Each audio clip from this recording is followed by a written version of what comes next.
దేవుని పరిశుద్ధ నామానికి మహిమ ఘనత ప్రభావములు యుగయుగములు ఎల్లకాలము కలుగునుగాక. ప్రియమైన మెస్సియా ప్రార్థన మందిర కుటుంబ సభ్యులకు ఆయా మాధ్యమాల ద్వారా ఈ వాక్యాన్ని వింటున్నటువంటి దేవుని బిడ్డలైన మీ అందరికీ మా ప్రేమ వందనాలు తెలియజేసుకుంటున్నాను. యెహోవా మిమ్మల్ని ఆశీర్వదించి మిమ్మల్ని కాపాడును గాక. ఆమేన్. రండి, ప్రభు ఇచ్చినటువంటి అరుణోదయ దర్శన వాక్యం కొరకు ప్రభు దగ్గర మనం కనిపెడదాం. రోమిల్కి రాసిన పత్రిక 8వ అధ్యాయము 28వ వచనము. దేవుని ప్రేమించే వారికి, అనగా ఆయన సంకల్పం చొప్పున పిలువబడిన వారికి మేలు కలుగుటకై సమస్తమును సమకూడి జరుగుచున్నవని ఎరుగుదము. ఆమేన్.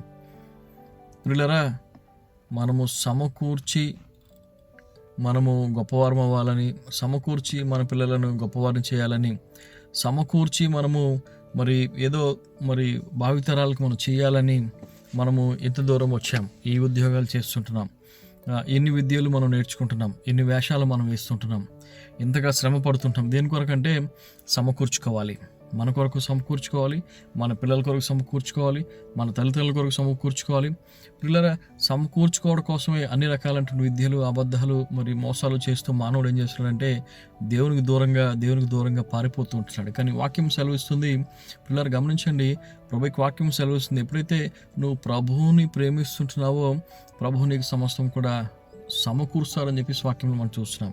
దేవుని ప్రేమించే వారికి, ఎవరైతే దేవుని నిజంగా ప్రేమించే వారికి దేవుడు సమస్తం కూడా జరిగిస్తాడంట.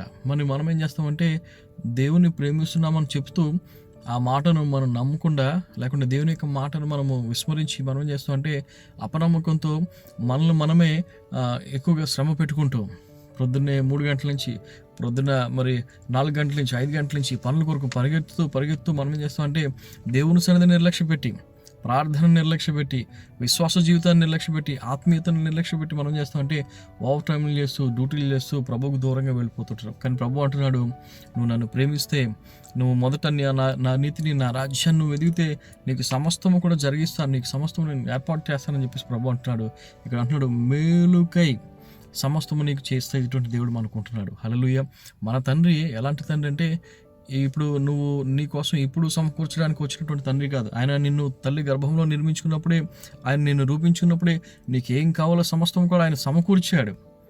ఆయన సమస్తము నీ కొరకు దాచి ఉంచాడు. పిల్లలు గమనించండి, వాక్యం సెలవిస్తుంది, మనం ఎప్పుడైతే ప్రభువుని మన యొక్క మార్కు శుభవార్త 12వ అధ్యాయం 30 చూస్తాం. ప్రధానమైన ఆజ్ఞను మనం ఎప్పుడైతే ప్రభు సన్నిధిలో మనం నెరవేరుస్తున్నామో, ప్రభువుని ప్రేమించడమే, నీ దేవుడని యెహోవాను నీ పూర్ణ హృదయముతోను, నీ పూర్ణ ఆత్మతోను, నీ పూర్ణ శక్తితోను ప్రేమించాలని చెప్పేసి ప్రభు ఇచ్చిన ఆజ్ఞను విడిచిపెట్టి మనము ఈ లోకంలో ఉన్నటువంటి ప్రేమిస్తుంటున్నాం. లోకంలో ఉన్నటువంటి మనం పరిగెడుతున్నాం. కాబట్టి మనకి నిరాశ, కాబట్టి మనకి అనారోగ్యము, కాబట్టి మనకి దరిద్రత, కాబట్టి మనకి నిస్సత్తువ. గమనించండి, నువ్వు దేవుణ్ణి ప్రేమిస్తున్నట్లయితే దేవుడు నీకు తగిన సమయంలో నీకు కావాల్సిన దాన్ని ప్రభు నీకు దయచేస్తాడు. అందుకే కదా ప్రభు మనకు చెప్పాడు, మా అనుదిన ఆహారం నేడు మాకు దయచేయము. ఏ రోజు నీకు ఎంత కావాలో, ఏ రోజు నీకు ఏ అద్భుతం కావాలో, ఏ రోజు నీకు ఏ ఆశీర్వాదం కావాలో, ఏ దీవెన కావాలో, ఏ పెళ్లి కావాలో, ఏ ఉద్యోగం కావాలో, ఏ యొక్క కృప కావాలో ప్రభు నీకు ఇచ్చి నడిపిస్తుంటున్నాడు. ప్రభు దగ్గర మనం కనిపెట్టే వారికి మనం ఉండాలి. పిల్లలు గమనించండి, వాక్యం సెలవుస్తుంది. 1 కొరింథీయుల రాసిన పత్రికలో వాక్యం సెలవుస్తుంది ఏంటంటే 2వ అధ్యాయం 9వ చూసినట్లయితే, తన్ను ప్రేమించే వారి కొరకు ఏవి సిద్ధపరిచినో అవి కంటికి కనబడలేదు, చెవికి వినబడలేదు, మనుష్య హృదయమునకు గోచరం కాలేదని చెప్పేసి వాక్యం సెలవిస్తుంది. పిల్లరా, నీ ఆలోచనలకు మించి దేవుడు నిన్ను ఆస్వాదించాలని కోరుతుంటున్నాడు. నువ్వు విన్నదానికంటే, నువ్వు చూచిన దానికంటే గొప్పదైనది ప్రభువు నీకు చేయాలని చెప్పేసి ఆశపడుతుంటున్నాడు. పిల్లలు గమనించండి, ఈ ఉదయకాల సమయంలో చెప్తున్నాను దేవుని దాసునిగా, ప్రభువును ప్రేమించి చూడు, ప్రభువు నీ కొరకు చేసేటువంటి ఆశ్చర్యకార్యాలు నువ్వు కూర్చొని లెక్క పెట్టవచ్చు. పిల్లరా గమనించండి, దేవుడు అలాంటి ప్రేమమయుడు, అలాంటి కనికరం గల దేవుడు, అలాంటి కృప చూపించేటువంటి దేవుడు మన దేవుడు. పిల్లరా, మనము కష్టపడి మనం సంపాదించి మనం పోగేసుకోవాల్సిన పని లేదు, కానీ మన కొరకు సమస్తము కూడా ఆయన చేస్తుంటున్నాడు. ఆమేన్.